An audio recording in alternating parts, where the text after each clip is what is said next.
we sometimes speak about our faith journey, and it's a phrase we can also use in Zen, as I'm going to explain in a moment. But for me, it's a propitious, auspicious day to be talking about a faith journey. 60 years ago today, I received my first communion. Still have one of my classmates I'm in touch with about that, Professor Mary Gordon at Bardner, and we always exchange greetings.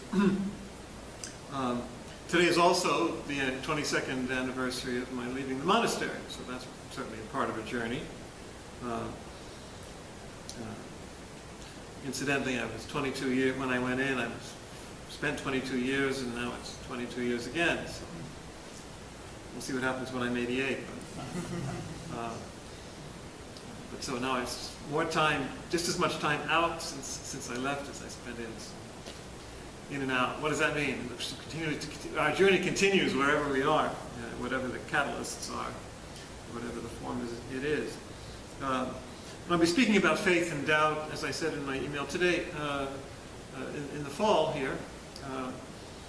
And on Saturday, they've asked me to suggested I speak on faith and practice at the Zendo on the east side, Shoboji. So it's not a dry run, but I'm going to give a version of this talk right now. So where do we start? Well, we actually don't start with faith. We start with doubt. Whether in the Zen or in the Christian tradition, really, you can make a case for that. In other words, not doubt about whether God exists, or not doubt about whether the ocean is blue, but doubt in the existential sense. We have to have a sense. We get a sense, if we're lucky, fast, of the insufficiency of life as we know it. That the inadequacy of life. It's the first noble truth. It's that life is dukkha, life is insufficient, life is inadequate, life is messed up, and you've got the poisons and all sorts of passions, and we're wounded and we're traumatized, and this is what put the Buddha on his journey. When he discovered, as you remember, the corpse and the sick person and the dead, the old person. So you realize that life is, as it's superficially experienced, is going to betray you, is not going to work, is not going to last. So that's the doubt we mean, the existential doubt. This is not enough. This is not it, as I'm experiencing it. Especially with my frantic ego.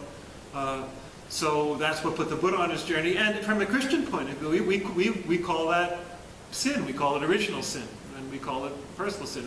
It's a sense that the life as we've received it, life as we're living it, has a lot that's wrong with it, fundamentally wrong with it, and we need to discover the path, the way that we can, if there is a solution to it. So that kind of existential doubt is what we're talking about, and in a sense it requires faith to dedicate ourselves to that, and we'll come back to that point in a minute. But the actual journey is one of wrestling with the doubt, of realizing, through introspection here, sitting in Zen, you're realizing that, this passion or this thought or this plan or all this is just ego, and it's passing. It's not substantial. It's insufficient. So you go through the inventory interiorly of the very thing you've already seen, with sickness and old age and death, and you realize, wow, this is nothing is substantial. My own self is not substantial. So, oh my God, what's going to happen? Oh my God, whatever we say, and that's this very process is described by Hakuin, the very great Japanese master from the early 18th century.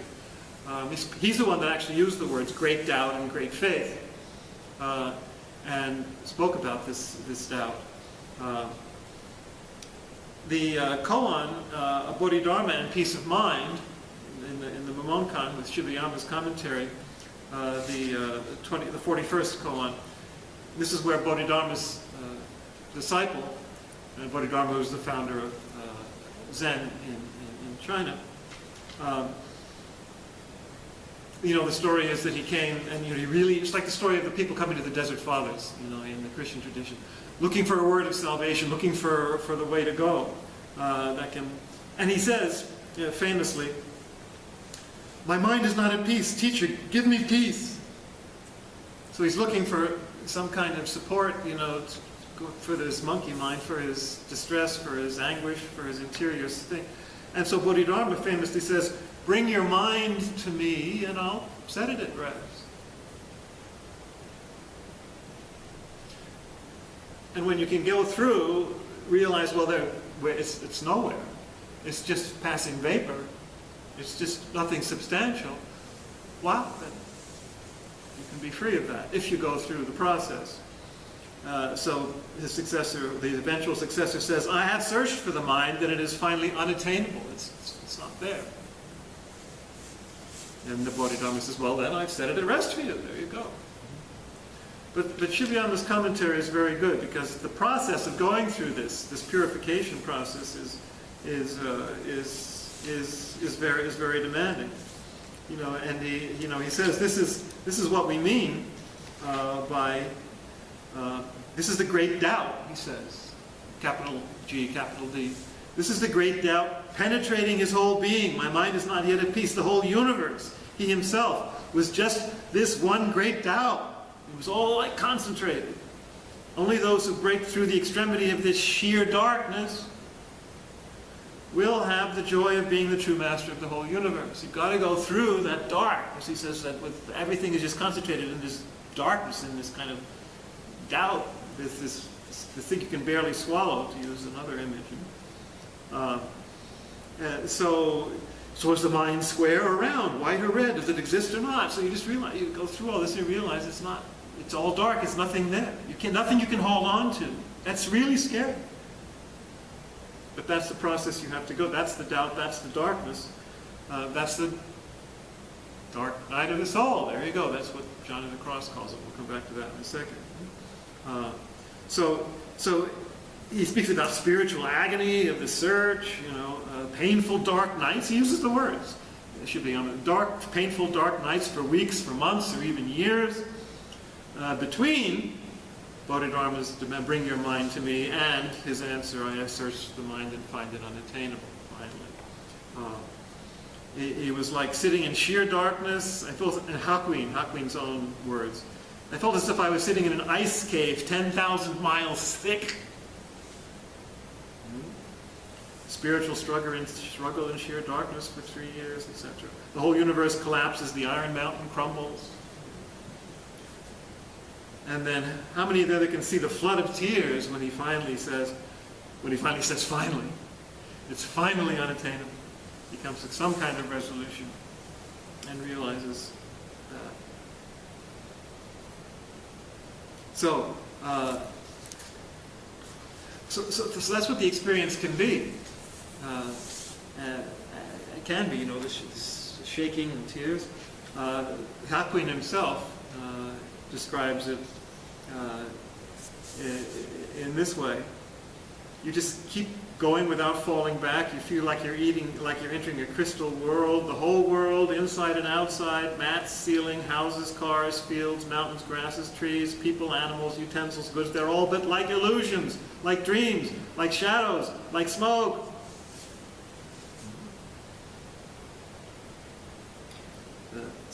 And then he says you can finally get into an inspiration where suddenly, if you keep going without retreating, the conscious spirit will suddenly shatter and the awakened nature will appear. But that's what you have to go through. And even then he calls it the great perfect mirror knowing, when you finally just reflect reality as it is. And he says that's associated with the easterly direction. So it shows he knew his esoteric Buddhism. The Tibetans have that mirror. The perfect mirror wisdom is the first light coming from the east and is associated with the heart. But that's only the first level. There are more levels to go.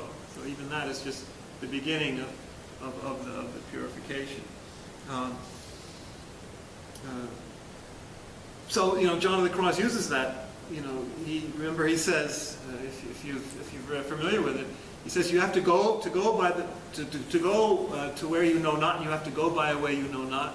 To go where you are not, you have to go by a way you are not. So all your knowledge, all your mind, all your being, as you've experienced it and known it, has to go into the dark, has to disappear. The whole universe has to crumble. That's exactly how the two traditions speak of that. So that's the journey. And the glossary at the back here, the work of one of the commentators, points out that the great death is the consequence of the great doubt. So you can see that, right? You're dying to everything you knew, including yourself. It's a death. And here's where we rejoin Christianity's death and resurrection that the mystics speak about. So you can rise then, what we just heard described as the perfect mirror wisdom. There's a rising. The death, it's a death. It's a real dying. The great doubt leads to the great death. So then what? Well, here's where the faith comes in. We talk about the great faith and the great doubt. As I said, you need faith, like the disciple coming to Bodhidharma, ready to do anything. And if you know the story, he even cut off his arm so that before the Bodhidharma would finally accept him as a disciple. He so absolutely had to solve this doubt. So there's an impulse there to what? What are you trusting in? Is that what's happening? What is great faith in any tradition? Too often in our Western tradition, we've come to think of faith as I believe that God exists, or I believe a whole creed, I believe a set of doctrines or rules, or whatever. But as I think that's not what faith means in the languages of the world and in tradition. When we speak about God as faithful and being faithful in the Hebrew Scriptures, the word we get amen from, it means something that's firm and dependable. So to have faith is to have a firm and dependable, give dedication to what's firm and dependable. God is faithful because he's firm and dependable. You can rely on it. You can trust in it. Then the actual attitude of faith, Greek and Latin, it has to do with trust. So faith is not believing something, it's believing in. I believe in God, or I believe in the mystery, or I believe in life. I entrust myself to it. And there's a certain surrender, even of love there. Because believe, in the English word, comes from a word in the Germanic that means love. Glauben in German also, I think, comes from that same lieben. That there's a love element, a heart element, there's a giving of self. That's the entrusting in yourself. And as I just found out, in Chinese it's the same. It's sin sin, which is a profession of the heart. The sign in the word, in the ideogram for faith is one of the signs is heart. So it's a gift of self. It's a surrendering of self. It's trusting that is required. Now, James Fowler, in his famous book, classic book, The Stages of Faith, points out that everybody believes in something. Even if it's only in the stock market, or in themselves, or that the sun will rise tomorrow. You have goals, you trust yourself to some project, you trust yourself to some cause, at least, or even just to your own plans. And you work for it in faith. You entrust yourself to something beyond what you immediately have. So it's kind of built in. And even where does the power come from? Well, the power comes from maybe what you dedicate yourself to, if it's God. Or you might think it comes from within yourself. And ultimately it does come from within yourself, but from beyond yourself. And here's again where that old supposed that disjunction between self-power and other power, Christianity or Buddhism, dissolves. Because in either tradition, it requires a dedication of yourself, but it comes from beyond you. The resolution comes from beyond you, even if from within you it's beyond what your ego, anything you can grasp or control. So ultimately, yes, it's a faith in life. It's a faith in God, in Christianity explicitly, but a faith even in the Buddha, a faith in the fathers. I remember Roshi Kennedy used to say to myself and others when they had some kind of experience, that enlightenment experience, he said, and so you see the fathers were telling the truth. There's a whole tradition of testimony, both in Christianity and Buddhism, which says you can entrust yourself to this, you can believe in this, there's something there. So that's the kind of faith, it's just the surrender to something, and ultimately going through the emptying out of the dark night, surrendering to the dark, and surrendering, and ultimately the surrendering, the giving becomes, as we just heard from Hakui, the light, pure mirror, it turns out to be joy and peace, and indeed love, which experiences that.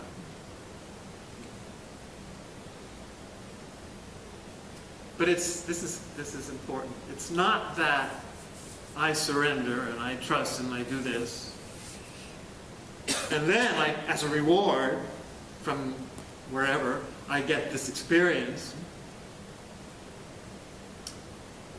The surrender is itself the experience. It turns into the experience. It's already the experience. It just becomes luminous after a while because the clouds have gotten out of the way. The illusion's been dissipated. And it becomes light. John of the Cross says the same thing. The dark becomes light of itself. So it's still the same surrender, faith, if you will, the same gift, but it becomes luminous and joyful and peaceful. That's the rising. And why is that? Because the absolute, ultimate reality, God, whatever you want to call it, is that. Is surrender and gift and love and joy. However you name it, better not name it. It's in Christianity or in Buddhism, it's the same thing. You experience that. The whole universe is this, call it compassion, across both traditions. That is the whole universe. So what propels you in the very beginning to go through this, the purification, is the very thing that begins to take on its true character when all the clouds dissipate.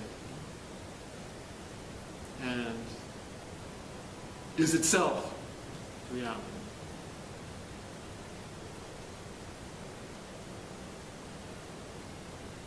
So it's really just one energy at work the whole time. You didn't know it.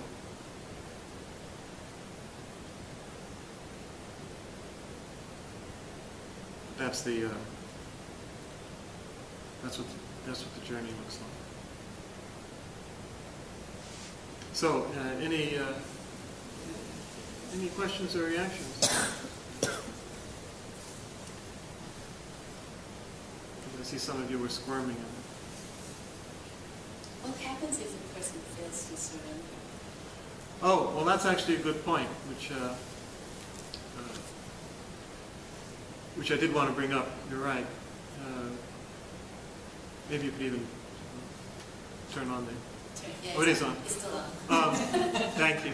I think I remarked in one other teisho that what I found personally, and I think others have found too, in directing people on the journey, whether Christianity or Buddhism, that's the biggest obstacle. That because of personal trauma, maybe from their parents or some other life experience, people cannot, they can't trust, they can't let go. That there isn't that belief in the basic goodness of life, or that they feel too threatened, too vulnerable, and they can't. So it can be a real obstruction. Now, the hope is, and I think this happens with most people. I mean, we're all reluctant to trust. We are, even just existentially, whatever our experiences might have been in our early life, positive and or negative. But what should happen is that we get some taste of the fact that, wow, God or the universe or everything, reality is basically okay, basically trustworthy, basically good. Maybe contrary to our expectations and previous experience. And it's enough of a taste to make us trust and surrender more and go more with the flow. And then that builds on itself, it feeds on itself. But I have encountered cases where it does seem to be a blockage. And we just hope that it can be unblocked at some point. But there does require, along with that basic existential doubt, the sense of failure or pain or whatever, there is required some sense that it's still worth it. It's still basically good. There's still something beyond it. There's still something more. That's the great faith that Hakuin is talking about, which certainly is there in Christianity as well. God is ultimately trustworthy. But that's it can be an obstacle.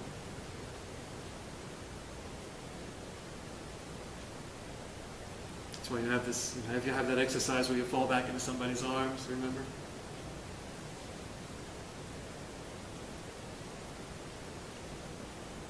After many years of spiritual practice, I remember doing that with one of Master Choa's retreats, and he was doing that, and I really just did fall back.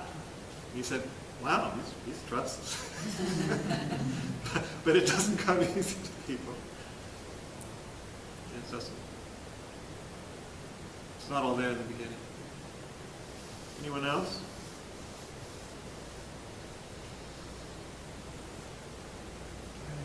Remember, Mother Teresa confessed that she lived in dark part of life, Yeah. was in darkness, and she was looking from the other side. And nevertheless, she went to joy. Yeah, I can't comment on those who, each one has her own experience and own journey, and God alone knows what it really is all about. But one thing that I think can happen, which I think happened, I suspect happened with Saint Teresa of Lisieux and Mother Teresa also, is we just talked about the purification of the concepts that Buddhism especially enables us to realize is crucial, that you can't hold on to concepts. So as long as we have a certain concept of God or a certain formation, as both those women did, for example, a very, very definite, clear, limited formation and who God is and what the faith is all about. To the extent that one clings to that, then you're going to stay in darkness. I'm not saying that's what happened with them, but I think it might have been part of it. Why the darkness was so unrelenting, because they weren't trained, perhaps, to let go of, to let God die, as they knew it.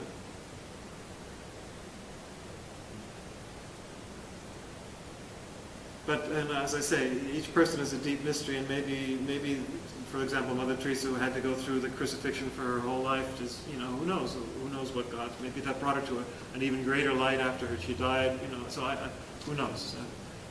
But in any case, whether it applies to those cases or not, that is a crucial danger, a crucial passage that we have to go through in our process, where we let go of the images and concepts, even of our faith, in order to find the reality on the other side. So, for example, the concept of Christ, or the image of Christ, which can be helpful and necessary in the beginning, can ultimately become an obstacle to the actual experience of the limitless Christ, beyond names.